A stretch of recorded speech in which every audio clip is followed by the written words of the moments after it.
It's been a tricky start to the year for Rishi Sunak, and the national outcry of the Post Office's pursuit of sub-postmasters is just one of the challenges he's been facing. Anushka, you're going to shine a light on another, aren't you? Yeah, last week, Chris Skidmore resigned as a Conservative MP. The former Energy Minister, who wrote the government's net zero review, said it was in protest of Rishi Sunak's decision to plough ahead with new oil and gas licences. In his first interview since resigning, I began by pointing out he'd been in politics for almost 20 years. What made him give all of that up? Well, it wasn't an easy decision. It was a decision I've been thinking about now for several months. Obviously, I was the energy minister that signed net zero into law. I stood in 2019 on a manifesto commitment that put net zero on the front page of that manifesto. And obviously, I've been a repeated critic of the decision by the Prime Minister to row back on net zero commitments, to somehow see action on climate change as being a cost when it's not. My net zero review that I published a year ago very clearly stated it's the opportunity of this generation to deliver economic growth for the UK that won't come again. And I think the oil and gas bill, this offshore petroleum licensing bill, was for me the final moment where I could no longer not just vote against my party, and I've done that repeatedly over the past couple of months, didn't support the King's speech as a result. But I realise now that I couldn't just not vote against my party. I would have to leave my party, and I couldn't condone the situation as it stood. And you don't hold back in this resignation letter. You say they are destroying the UK's reputation as a climate leader. Is that what you think is happening? I think the challenge is that the UK, led at COP26 in Glasgow in making those breakthroughs. Alex Sharma's COP president did so much to demonstrate that the UK can show other countries what to do. And what is critically damaging for international leadership is by us introducing new oil and gas licenses and expanding fossil fuel production, we've literally turned our backs against an international agreement which said we're going to transition away from fossil fuels. Let me just show you a chart from Carbon Brief that shows our gas production falling dramatically and on track to fall by 97% by 2050. Now, it is true the licences make a difference, but not much of a difference. It's just that yellow bit. They're still going to fall 94%. It makes no difference. So why are we continuing to So you think it's a expand reputational thing? Exactly. I mean, it's not just that, it's an economic challenge as well. Firstly, when we look at this graph and we look at what's happening, we're scraping the bottom of a barrel. Barrels of oil that won't be sold on a domestic market. There's no energy security in this graph. It's about 2 weeks' worth of energy. So why are we doing it? The alternative would be it's just political, No, it's economic, because we should be spending this money, the massive amount, billions of pounds worth of investment that will be needed to open up all new oil fields from the taxpayer, that we should be spending this on renewables and on clean sources of power. There is a choice. And also, when it comes to skills and population, we are creating the stranded assets for the future. Investors aren't investing in fossil fuels. Actually, what we're doing is not fair to people who work in the fossil fuel industry. We should be transitioning them away from fossil fuels, as this graph demonstrates. Actually, this is a catastrophe in the making if we are spending money and committing to future oil and gas resources at a time when there isn't any left. I mean, you sound very angry. How disappointed are you in Rishi Sunak? Well, I think politics is about priorities. And as I've been on this programme before, the Prime Minister's 5 priorities are not necessarily my priorities, but I have to ask, we did so much as the UK to demonstrate climate leadership. Our opportunity is to show to other countries what they can then achieve in the rest of the world. And by taking forward new oil and gas licenses, expanding fossil fuel production, no one's going to take us seriously. No one is going to look at the UK now and say, you can't tell us that we need to transition from fossil fuels to clean and renewable power when you're... Do you think on this issue we miss Boris Johnson? I think that it's not about personalities. And one of the reasons why I'm looking forward to moving away from politics is it's so ephemeral. It doesn't really matter who wins the next general election. It doesn't really matter what's going to happen in the Kingswood by-election. What matters is whoever is in power commits to decarbonising and taking the climate action that's needed for 2030 and for 2050 now, because we're running out of time. And with that in mind, if Labour were to win an election, would you work for them on that issue? Doesn't matter. As I said in my resignation statement, I'm now independent. We'll work with all political parties, whoever is going to prioritise what is the issue of our generation. Let me just show you a quote from the Chancellor, Jeremy Hunt. He basically says that you were wrong, that even in 2050, if we hit net zero, we will need oil and gas, and that it is 4 times cleaner than imported oil and gas to produce it ourselves. What do you say to that? This has obviously been fact-checked by Channel 4 and by The Guardian. Firstly, the Committee on Climate Change has said we cannot have new oil and gas. And this is the key dividing line here. It's like, I'm not against using oil and gas.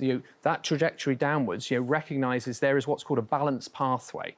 We have the existing oil and gas we use. It's about not opening new oil and gas fields. And the Committee on Climate Change, the UN and the International Energy Authority have all said that we shouldn't be doing this. Why did you resign totally as an MP? You could have not voted for this, you could have resigned the whip, you could have waited until an election. I mean, what you've done is hugely damaging. That would have been the easy option. It would have been an option where I could have sat out as an independent, and in a way, I've gone through that experience. I voted against the government many times. No one seems to notice. We vote with Labour, and ultimately, I decided there was a moment that needed to be taken. That, in a way, if I had to be, a personal sacrifice of leaving a constituency where I was born, I grew up, I represented, even if it damages Rishi Sunak, it doesn't matter. Again, you mentioned Boris Johnson. It's not about personalities. Rishi Sunak will come and go. Boris Johnson came and gone. Ultimately, this is about the long-term policy changes that we need, policy changes that were being eroded. And I saw this resignation as a moment to demonstrate to yourselves and the media that we've got to be serious as politicians about keeping our long-term promises and commitments. But for nearly 20 years, you've been part of a party. You've been part of the Conservative Party. Do you feel that, as a Liberal who cares about this issue, that party has moved away from you? Ultimately, to be a Conservative is also to conserve and to protect our environment. I'm surely not the only Conservative who is watching and seeing the damage that is happening by trashing a Conservative brand that based itself on demonstrating climate leadership. Just very quickly, finally, when you say that, do you think other colleagues could follow you? Well, I think the challenge now is we've seen this offshore petroleum licensing bill has been pulled from the House of Commons, supposedly due to a lack of time. There's a lack of time for legislation more broadly in the final year of a parliament. I think it was a tragedy they brought this forward as their first bill of 2024 and obviously have now faced the consequences. I think for other colleagues, hopefully this bill will now be dropped. Because if it's not dropped and they're forced to vote for it, it will be extremely electorally damaging for anyone in their constituencies at the general election. Chris Skidmore, thank you very much. Thank you. So what did Jess and Jake make of the defection of Chris Skidmore? I'm going to start with you, Jake. I mean, under your great hero, Boris Johnson, this country was a leader in the moves towards getting CO2 emissions down, the path to net zero. So you must agree with Chris that Rishi Sunak's got this wrong. I'm sorry to see Chris go. I'm always sad to see any Conservative colleague go. I just think he happens to be wrong because actually So Boris Johnson was wrong on all of it? I think he is wrong because the changes Rishi Sunak's made, he hasn't actually ditched any of our climate change targets. In fact, with things like vehicles, the target to all vehicles to be electric remains in place. Well, he faced in both directions. When it came to vehicles, he faced in both directions. He put in some stipulations to manufacturers, but he equally did completely move away from making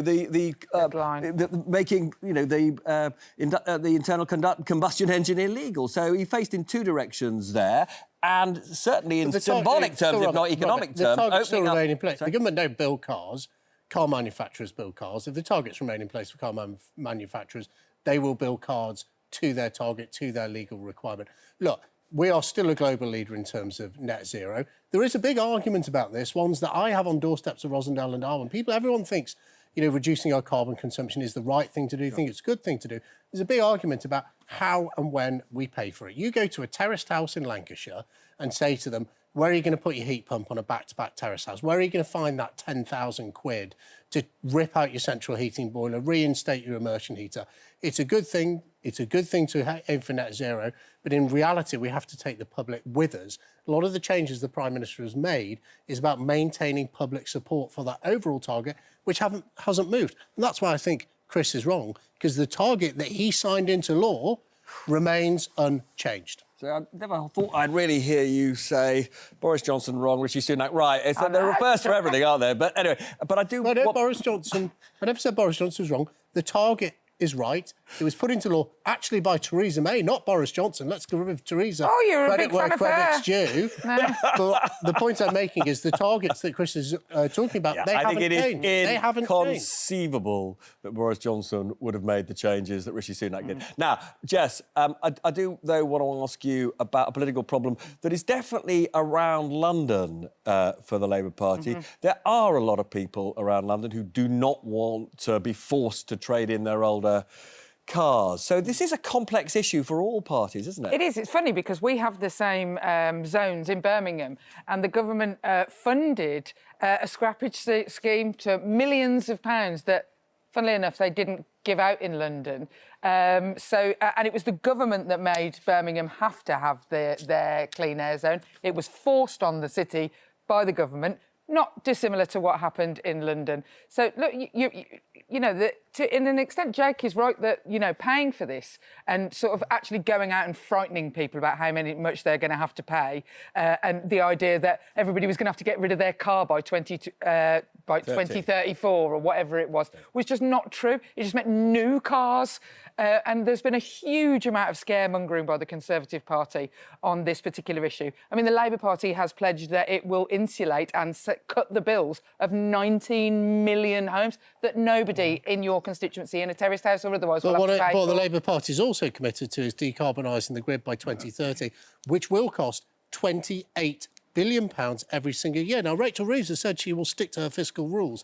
That is the equivalent of a 4% increase in the basic rate. It's more than the grid. But this is an interesting, obviously, very interesting industrial policy conversation, which we can't have now because I want to go back to the post office.